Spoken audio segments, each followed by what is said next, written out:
lockdown itu diberlakukan, ada solusi-solusi yang diberikan gitu. Tidak hanya lockdown saja ketika melihat apa yang terjadi setelahnya gitu ya, tanpa mempertimbangkan efek-efek setelahnya gitu.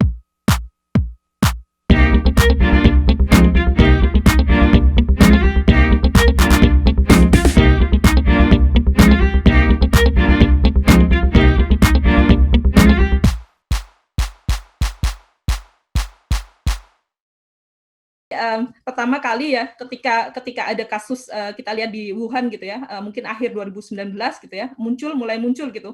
Jerman sudah mengawasi gitu ya. Itu akan terjadi global karena melihat tendensi kenaikan gitu atau penyebaran penyakit di berbagai negara yang sama gitu ya. Jadi otomatis Jerman sudah mempersiapkan diri gitu ya. Tadi juga preparing itu penting ya. Jadi Merkel sendiri sudah mempersiapkan timnya, para epidemiologis gitu ya. Kita di Jerman di sini ada memiliki sistem kesehatan yang cukup stabil, kalau bisa dibilang mereka memiliki tim-tim khusus gitu, organisasi-organisasi khusus yang bertanggung jawab gitu ya terhadap isu-isu kesehatan. Semisal Departemen Kesehatan sendiri atau Ministerium Kesehatan atau Kementerian Kesehatan didukung gitu oleh lembaga-lembaga yang ahli pada bidangnya. Misal KI, Robert Koch Institute itu fokus kepada data-data epidemiologi gitu ya, kasus penyakit menular.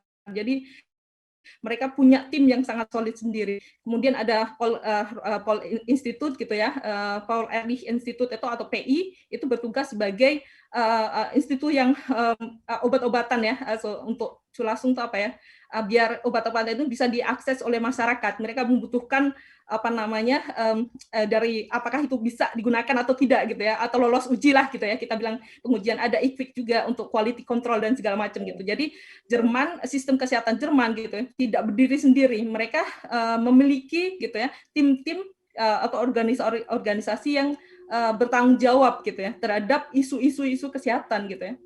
Jadi ketika memutuskan lockdown itu Merkel tidak sendirian gitu ya, itu disertai dengan tim besar yang sudah mempertimbangkan efek-efek samping dari lockdown tersebut. Makanya tadi juga Pak Feby juga Mas Aji juga menyinggung tentang perusahaan-perusahaan gitu yang ikut dalam mendukung gitu ya untuk proses lockdown sendiri. Dan pemerintah Jerman juga sama gitu ya. Ketika lockdown itu terjadi gitu, otomatis akan menutup gitu ya berbagai pintu income buat masyarakat gitu ya. Jadi otomatis perusahaan-perusahaan gitu atau toko-toko tutup gitu kan. Gitu. Jadi otomatis mereka tidak ada income gitu ya. Maka pemerintah Jerman memutuskan gitu untuk membantu gitu ya. Jadi otomatis ketika lockdown itu diberlakukan ada solusi-solusi yang diberikan gitu. Tidak hanya lockdown saja ketika melihat apa yang terjadi setelahnya gitu ya, tanpa mempertimbangkan efek-efek setelahnya gitu. Ketika sekolah ditutup atau homeschooling diadakan gitu ya, maka apa yang terjadi? Maka anak-anak yang homeschooling itu juga harus dipersiapkan, guru-guru harus dipersiapkan gitu ya, tentang digitalisirung gimana gitu ya, digital gitu, atau dengan penggunaan media digital gitu. Karena banyak sekali juga orang tua yang tidak siap, anak-anak yang tidak siap, guru-guru yang tidak siap gitu. Universitas-universitas yang mulai diberlakukan juga lockdown, otomatis mereka juga harus mempersiapkan gitu semuanya. Jadi tidak mudah ya atau memutuskan ketika lockdown itu tanpa melihat efek dari lockdown tersebut gitu. Makanya ketika memutuskan mereka sudah memiliki solusi-solusi gitu. Apa yang harus dikerjakan selanjutnya gitu.